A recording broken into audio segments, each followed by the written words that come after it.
Good morning. Ay, nako. Paspas kayong panahon, no? August 11 na. And yes, August 11, 2023. Good morning everyone. Diba? Sa mga what's happening? I don't know. Hapit na yun. Hapit na September. So, it's already like, I don't know, 1 month na day before my birthday. Unahan mo mga hatag og regalo, let me know, dude. Just kidding. Pero yes, it's already hapit na September. And hapit na Burr months basically. Pero yes, all I can say is magkuanta suri to diri Cebu. Grabing Cebu.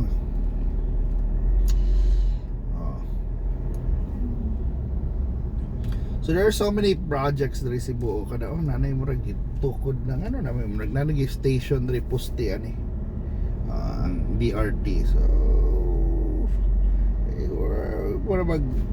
the BRT is shaping into ano gyud, napurma na gyud, nahulma na gyud, and I'm hoping na we'll be riding the BRT soon. So sige tagbalik-balik ng BRT, but yes, I'm gonna major projects sa Cebu, and they say it's a step forward, to having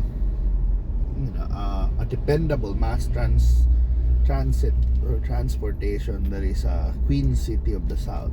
Diba? Nakan magwa ng, in a way, ang Cebu, it's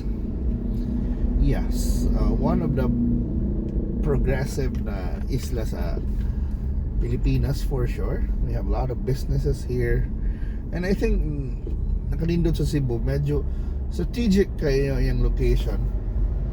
When you look at the whole Philippines, we're like in the middle, the heart of it, diba? Kung may middle ang Visayas, sa Luzon, Visayas, Mindanao, ang middle sa Visayas is Central Visayas, and in the middle, right in the middle of Central Visayas is Cebu. So mao na na makaingon gyud na kita pinaka-central, and which makes Cebu really a vital point for trade, for commerce, for everything, because diri na mo agit tanan ba when it comes to flights, the kind of flights coming in and out of Cebu, comes to kanang barko, of course the kan kay ruta sa barko na moagi Cebu, diba? So or pag ang trade ko anyo na nindot ang tani na hub ang Cebu for goods. Mamsi nakalisod sa Pilipinas, diba? We're like pila na 7,600 islands already. Diba? So wala na nakalindot ani mo na diri tas tunga. So you're in the heart of the Philippines. Diba? Kayo Queen City of the South.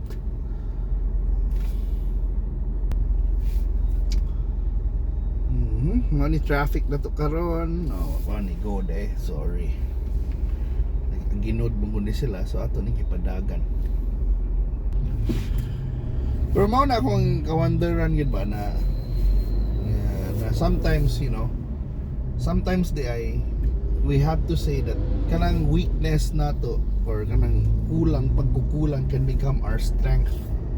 Diba? Some challenges, for example, Cebu, we became so progressive ang Cebu, but we don't have as fertile land as Negros, I would say, as Bohol.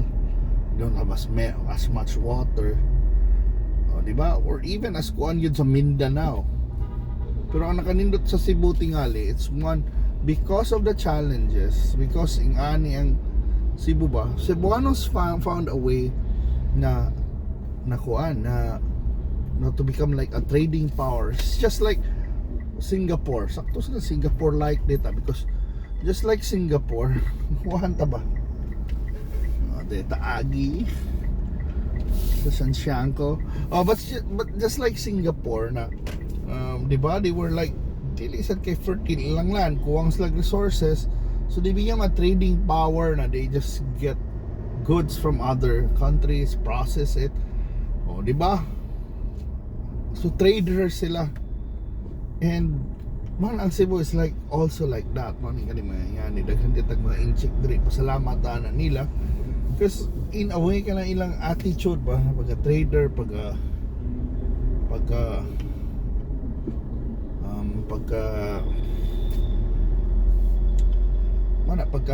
maabilidad, because mauli na even sa una, I think Cebu, sikat na ng Cebu maari mga inchik, because ang mga Cebuanos lagi kay kuan sad kaayo. I think we really are into business, into trade. So manay kuan na ni ba, may nakakuan na to na we don't have kuan, ano ba mo mahibawan man sa atong cuisine. You can see in our cuisine na kasagaran na tong sa atong cuisines mostly meat, fish. Not much ingredients, not much vegetables, not much grains. Mura kita ni mo na pasabot ana, dili kayo daghan o dili kayo abundo kanang mga inganang mga butanga diri. O innately ha. Ako di kong gawa giutan diri pero ikumpara nimo cuisine sa Cebu ba, kumpara nito bisag ino na lang nato sa abay na sa Ilocos o kanang Ilocos. Maybe lahi sa ilang mga challenges dito, pero dagan sila utan. Oh, di ba? Oh, pero sa Cebu gud grabe. Or maybe sa ingenuity, but because of availability man mo tang nagkaon sila dishes na utan, because daghan sila utan, I think. Di ba? So tuwa kung ano atong main dish, lechon. Oh, ang uban puro ginababoy. Puro lang sutukil o sugba, tuwa kilaw na nothing much kuan ba. Walay kuan kayo kada bang wala nay iba kung sangkap la istoryahan wala yung chichiburitsi sa sangkap mao ni among sangkap maura ni wala kuan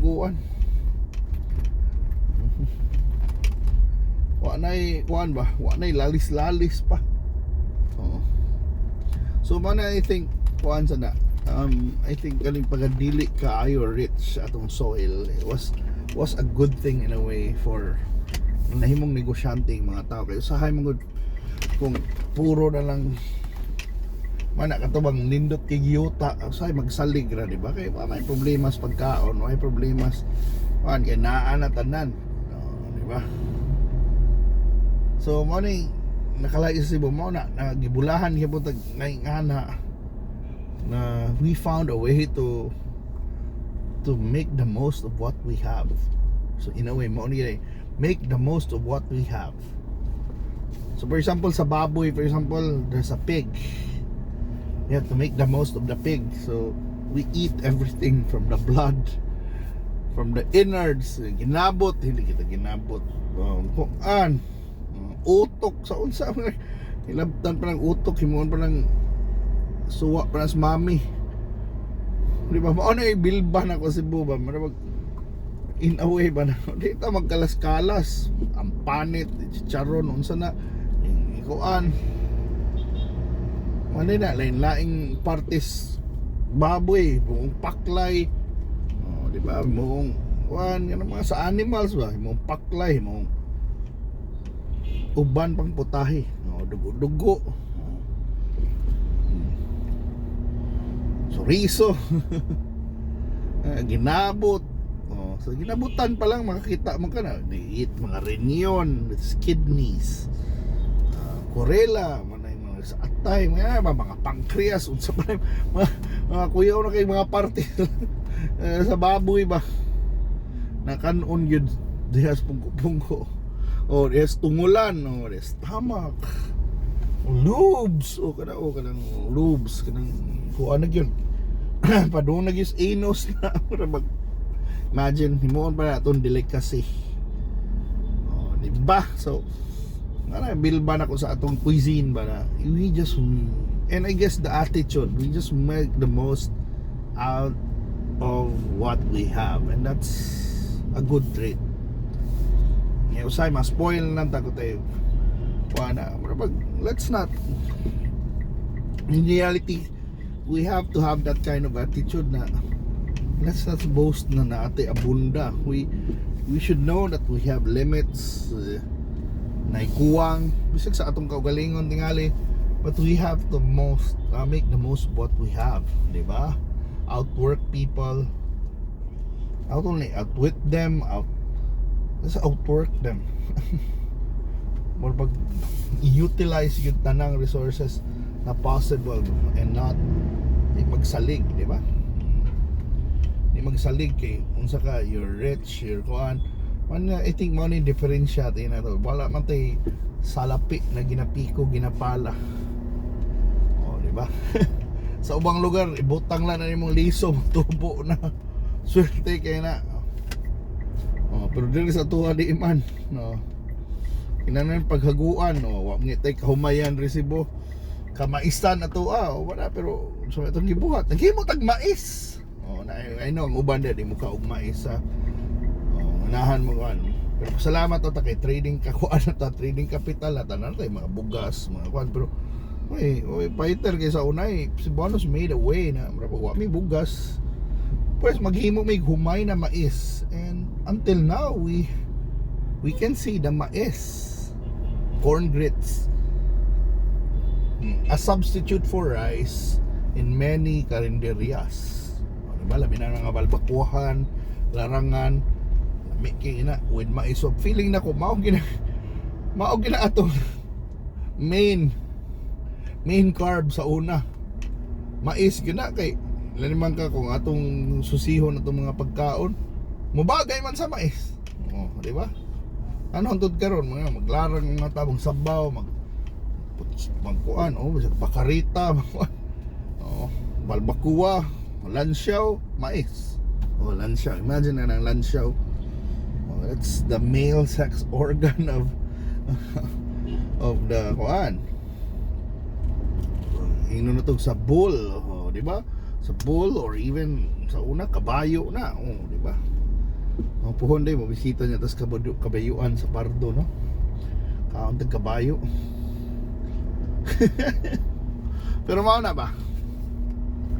So this is Cebu, the land of kuan, the land of mga kugihan, the land of traders, and that's what we should remember, you know, na we know how to value things and we know how to appraise.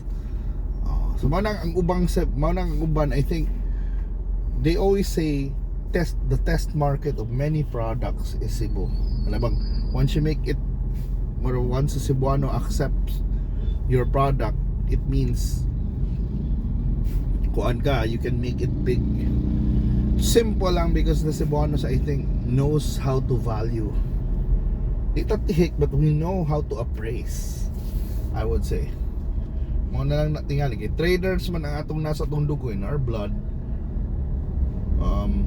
Kaya mga trader man, of course, kung trader ka, you know how to appraise things.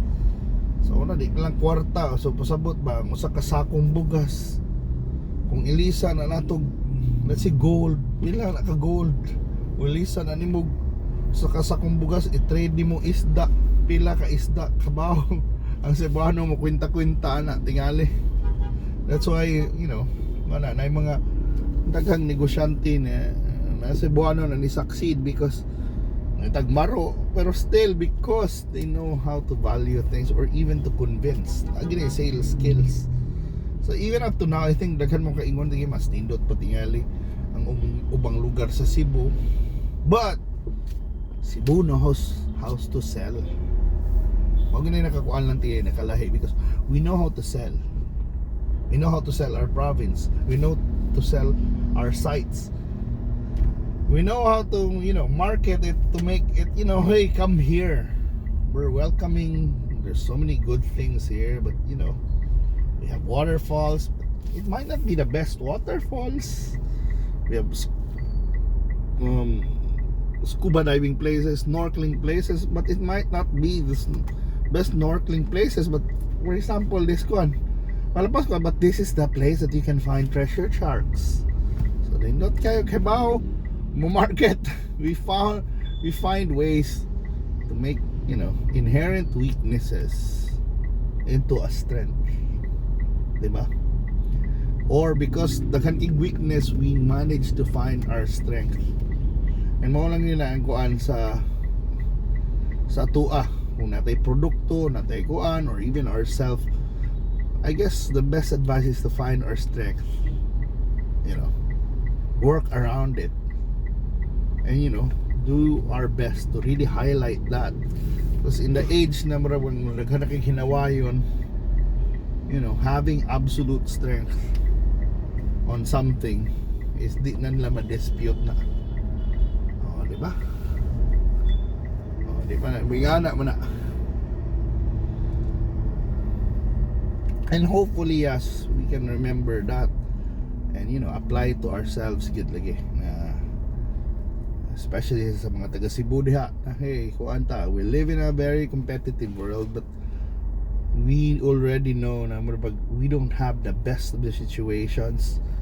We don't have, di ikaw kay nakadato, di ikaw pinakagwapo, di ikaw pinaka edukado, pinaka bright, dili, but we find ways to excel, we find ways to shine. And I hope you guys find your ways to shine, diba? Shine your light in your own way and highlight, yourself, but also eventually it should go back to, i-market atong country, market ang Cebu to let more people come, di ba? Kaya kitang storya na. But yes, ayan, welcome to Cebu City, di ba? Cebu City. So mana, thank you so much for watching, and I hope to see you sa sunod na mga drives, and kita kits. Salamat sa suporta. Bye bye bye.